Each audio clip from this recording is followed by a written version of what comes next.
You're not that old, but God said you have a mother's spirit about you, and people are drawn to you. I'll give you much wisdom. Just bring it down just a little bit, just a little bit.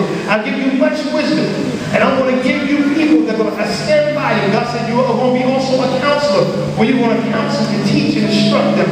Also, God said, I've also given you some insight for certain things in ministry, and I give it to you as dreams.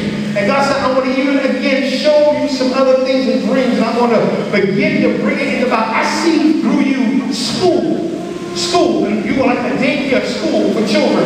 And God said, this is going to be a calling area where I'm going to draw them. Even in the time of prayer that you go into, God said, I see you. You have made requests unto me. You're praying diligently for the work, and you're praying for me to move in certain areas. And God said, I've heard your prayer. And God said, you're going to begin to see things begin to fall into place. I'm going to even open the door for you even to go back to school and to further your education. And what I lead you to do is going to tie into the ministry to work.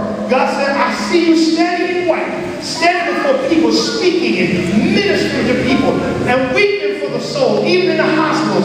God said, in your life, I have also given thee the gift of healing to pray for the sick and the sick to recover. God said, I'm going to deal with you like never before. From this time forth, that when you leave this place, God said, you want to know beyond the shadow of doubt that I spoke to you, that I ministered to you. God said, the work is going to begin slowly but surely take up further. God said, I'm going to add souls to the church as well.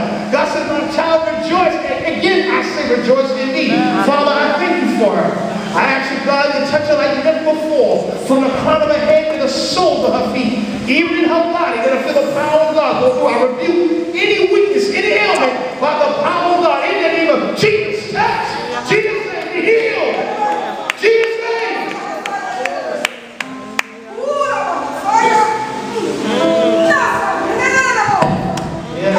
Hallelujah, hallelujah, hallelujah.